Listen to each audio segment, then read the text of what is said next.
Hi,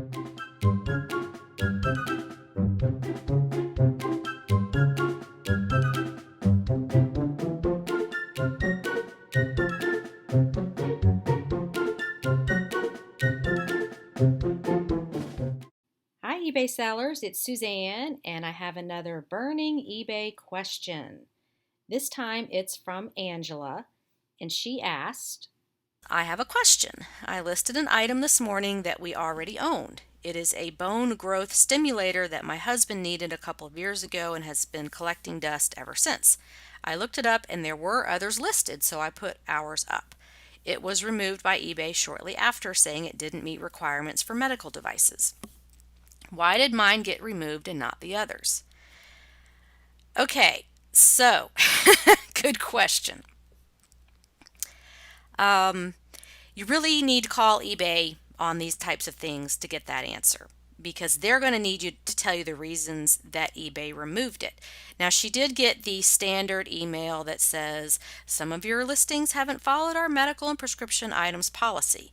In this email, we're including some policy information to help you with your future listings. And they just give her a bunch of standard policies, which is what they do when, this is a triggered email, it's a script. It doesn't say, oh, you can't sell this item because, the such and such governing health body says that you can't sell this online, or ones made before 2010s were such and such, and you can't list that. There's some specific reason, but she just didn't get it.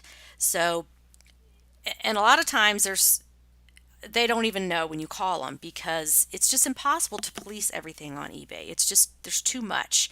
So those types of things just warrant a call to eBay to see if you can get an answer. If the eBay phone lines are not open, or you would just rather communicate via messaging, you can contact eBay for Business on Facebook.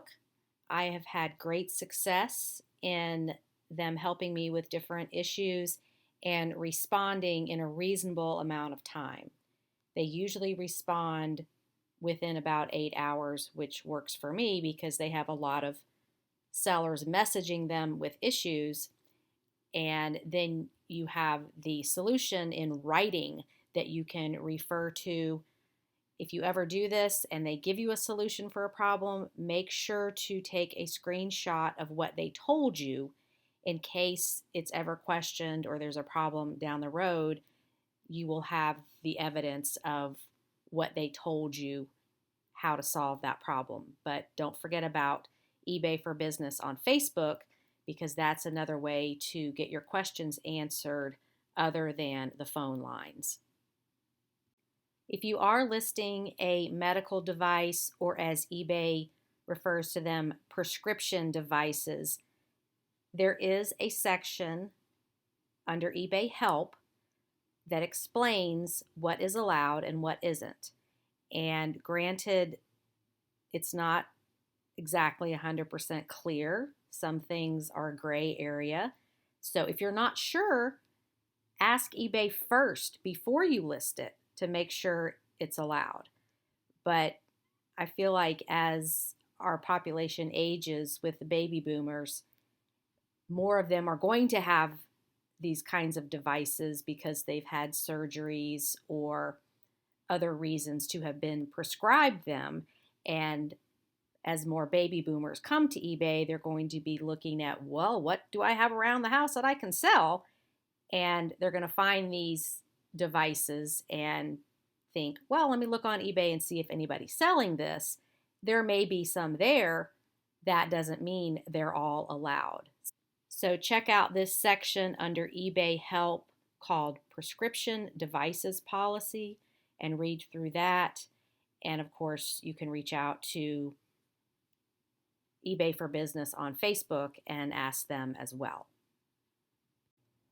And I will be the first one to tell you that there are thousands of listings on eBay that should not be there, that violate policies. It's just impossible for eBay to monitor every single one of them. So when in doubt, ask for clarification of the policy, or just don't list the item. Always better to be safe than sorry, and just do your best to do eBay the right way. Thanks so much for watching. Keep those burning questions coming. I'm always here for you. And as always, have a profitable and productive day on eBay. Bye.